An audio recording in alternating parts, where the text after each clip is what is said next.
This should go without saying, but the contents of this video are extremely disturbing and are not for the faint of heart. Viewer discretion is heavily advised. Also, please don't harass or witch hunt anyone mentioned in this video. Doing so will only make the situation worse for everyone involved. I encourage everyone to spread this video around, but do not harass Zengo or anyone associated with him. I mean it. I don't want to have to upload any more videos about this person on my main channel.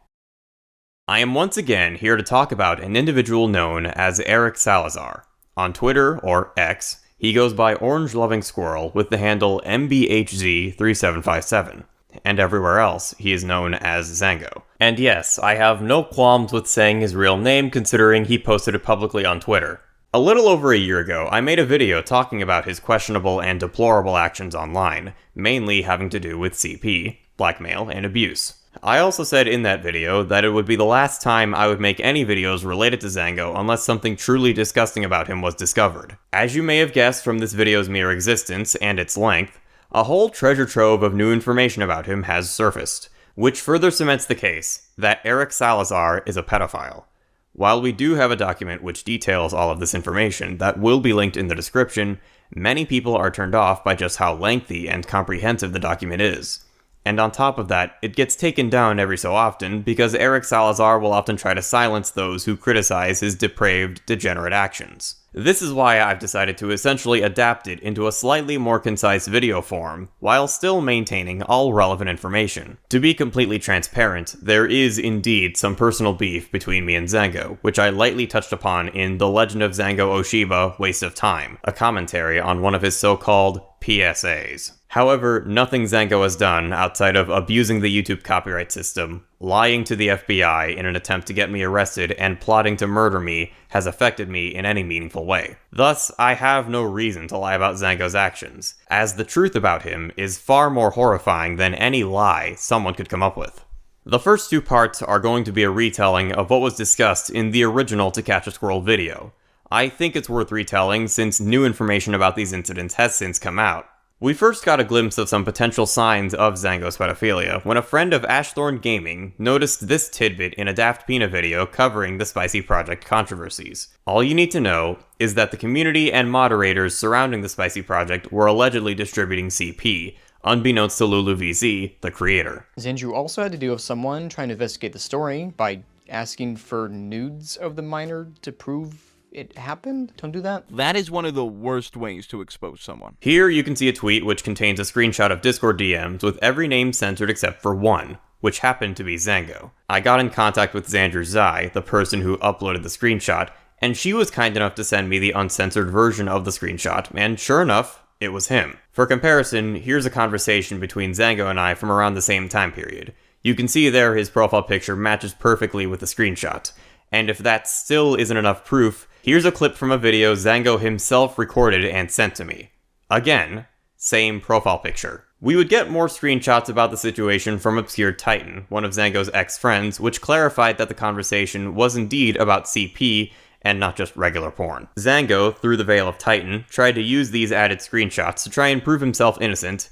However, it only ended up making him look worse, since it clarifies that the conversation was about the nudes of minors. This being the case, the only credible defense for Zengo would be that he was indeed trying to investigate these controversies, but due to his autism and social ineptitude, he was unaware he was breaking the law.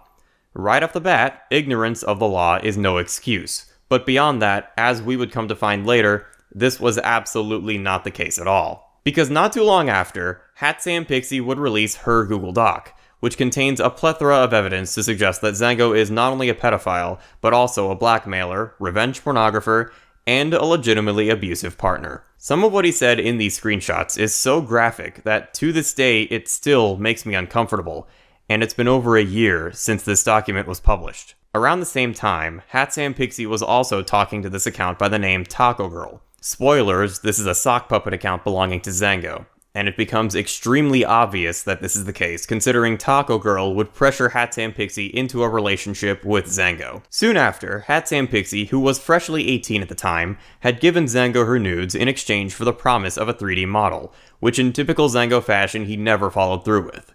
He then proceeded to blackmail her, saying that if she were to ever betray his trust, he would post her nudes live. When questioned on the legality of such an action, he lied to her face, saying that revenge pornography isn't illegal so long as the person isn't underage or the person committing the crime isn't making any money off of it. I shouldn't even have to explain that revenge porn, regardless of circumstance, is illegal. What Zengo said here was deliberately said to make Hatsune Pixie feel like she was trapped with him. He would then make her engage in weird, disgusting erotic roleplay. Such roleplays include murder rape, regular rape, cannibalism, and in particular adding a character who Zengo acknowledges as a child into a fictional harem. He would even go on to admit that he only likes dating kids in fiction, which is flat out admission to pedophilia, even if what he is getting his rocks off to perhaps aren't real children. And as we previously discussed, Zengo had also asked for real CP when investigating the Spicy Project controversies.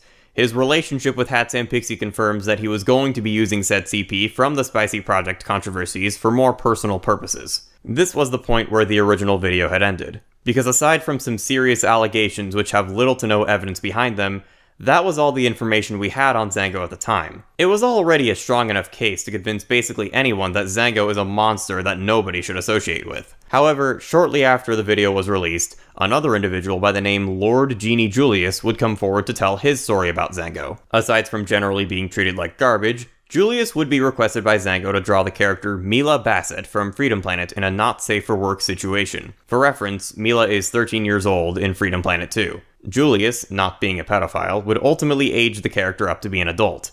Zengo, however, would go on to admit to someone else that he did not want Julius to age Mila up, stating that everyone has their kinks, which is once again Zengo outright admitting to being a pedophile. Later on, we would discover Lily the Chick, who had some really old tweets that linked to Tumblr posts. These Tumblr posts indicated that she was in a relationship with Zengo back in 2013, 10 years ago. Judging by her birth date, she would have been 17, and he would have been 25 years old. I got into contact with Lily the Chick to gather more information, and although her memory was foggy on account of it being 10 years ago, she recalls that they had been dating for at most a couple of years, meaning it's entirely possible Zengo, at the age of 23, was dating a 15-year-old girl. For reference, that's the same time period this footage of Eric Salazar was recorded and released on YouTube. After Lily and Zengo broke up, she alleges they ended up in a friends with benefits arrangement, which matches up perfectly with what he arranged with Hatsune Pixie. Lily then shared screenshots with me of Zengo attempting to control her voice acting career, forcing her to voice specific characters and to make her prices too low. Zengo would eventually create a Twitter thread, throwing a pity party for himself after Lily cut ties with him completely, to which Lily's friends would interpret as a call to harass her. After that, Lily would go on to live her life, though Zengo would stalk her until coming across a 14-year-old girl named Day, who made a Twitter post levying allegations against Lily. Actually, I think this is worth going into detail. So upon seeing these allegations, Zengo would respond asking to DM the 14-year-old. Day would confirm her age in Zengo's DMs, and before long they would begin talking on Discord. Zengo would proceed to show off his art to Day before getting in a voice call with her. We don't have the audio of this voice call, but Day alleges that Zengo generally acted very creepy and that he likes the sound of her voice. When Day talked to Zengo, wanting to cut ties with him, he seemed so desperate to keep her around, saying that he was hurt, as though he had been rejected by someone he had a crush on. Keep in mind, Zengo was well aware this person, who he had no prior interactions with, was 14 years old at the time. After Day cut ties with him, she would make a Twitter thread describing her experiences with Zengo. Zengo would then spill out an incel manifesto to a 15-year-old boy before convincing him to harass her. It was at this point that Day's older sibling had contacted me about the situation, under the impression that the accounts the 15-year-old was running belonged to Zengo. For obvious reasons, I will not be stating who this 15-year-old is, and I highly encourage anyone who does know who this person is to leave them alone for their safety. In early 2023, Zengo would talk about how people make cub art of Cream the Rabbit, and that while he, quote, doesn't condone it, he won't attack someone for doing so. If you've watched up to this point, you know that's a lie, as he forced Hatsune Pixie to make cub art of Cream the Rabbit, under the threat of revenge pornography. So he absolutely condones cub art of child characters and will do anything to get his hands on it, even going so far as to blackmail a woman with her nudes. Eric Salazar is unapologetically a pedophile and will fight tooth and nail to defend his kink, yet he wonders why so many people leave him once they find out who he really is. But it gets even worse. While all of this was happening, Zengo was running an Ink Bunny account by the name of Mop333, where disgusting SFM renders of characters which are and appear to be minors are placed in extremely not safe for work situations. I cannot show these images in full for obvious reasons. The images are shockingly similar in style to how Zengo makes his low-quality SFM renders, right down to the fact that the same speech bubbles are used.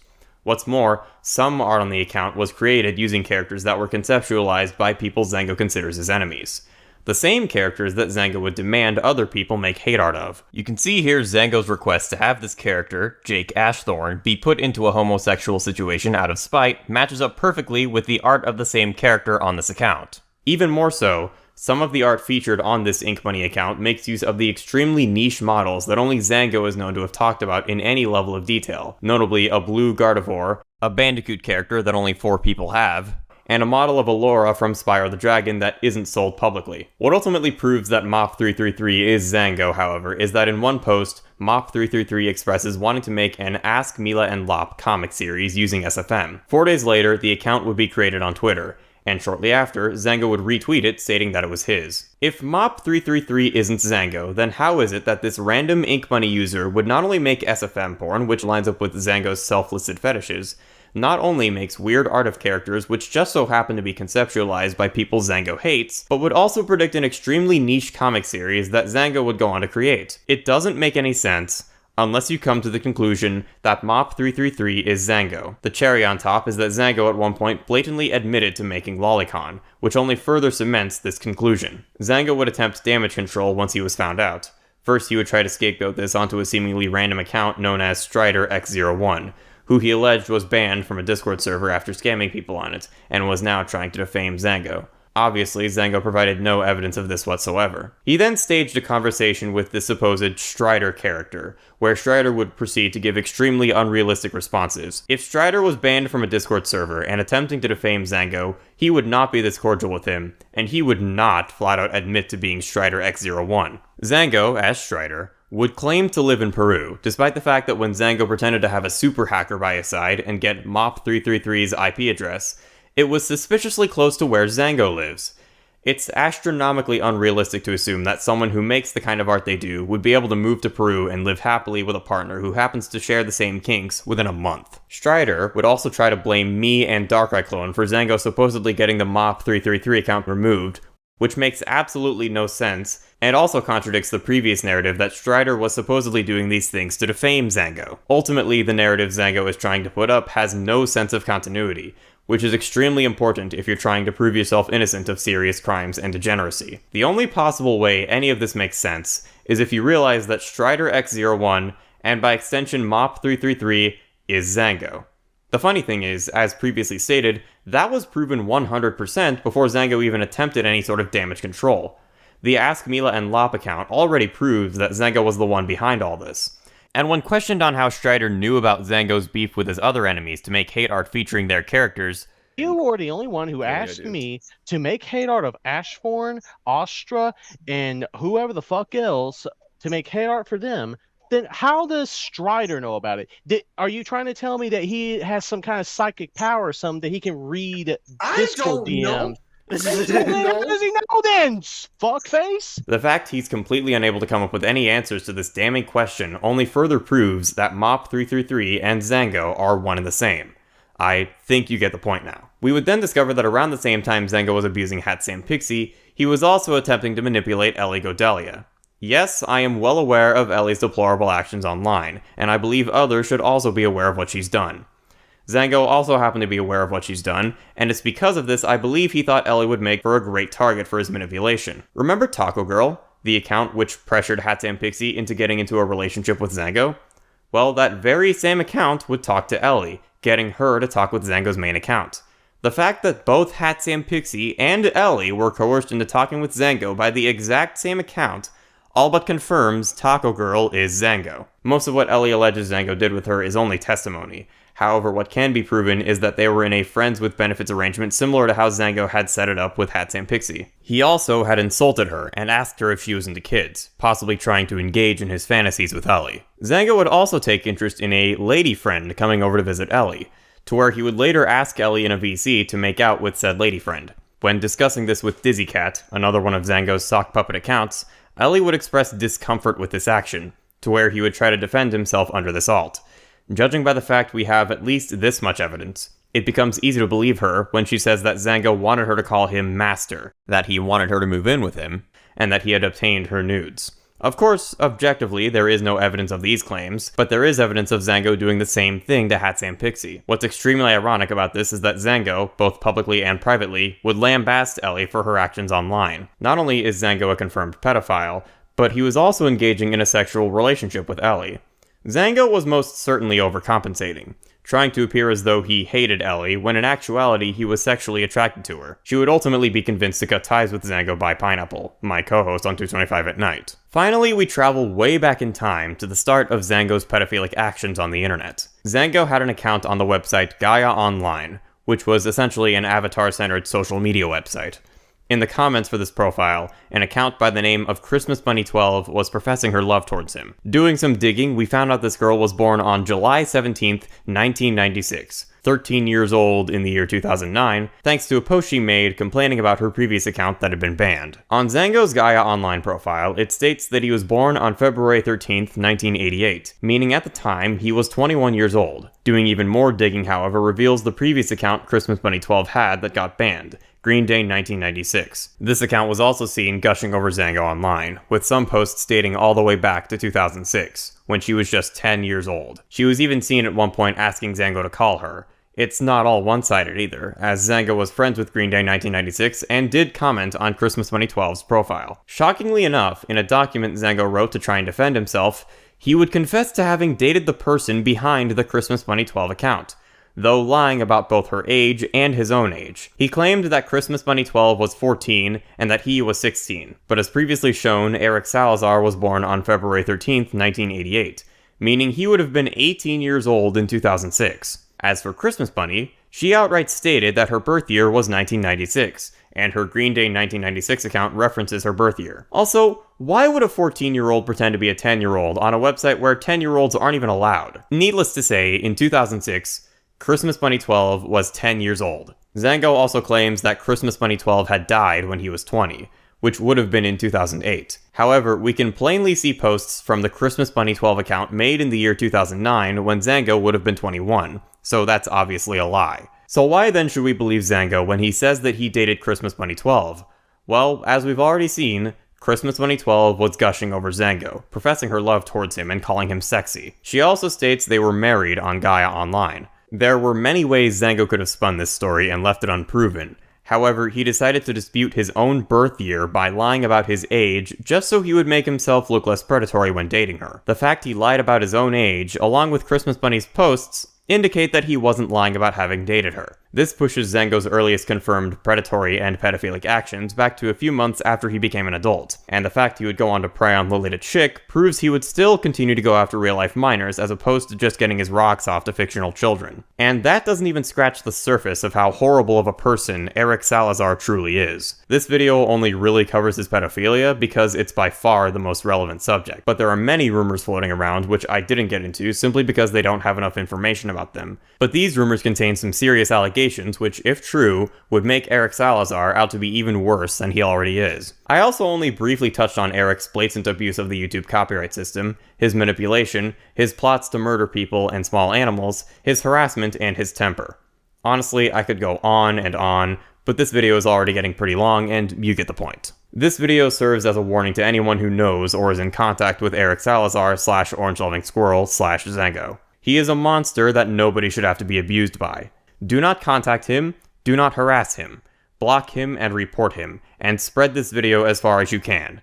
Do not commission him, and do not let him commission you. If this video still has not convinced you of just how horrible Eric Salazar is, give it time and you will see his true colors the moment you resist.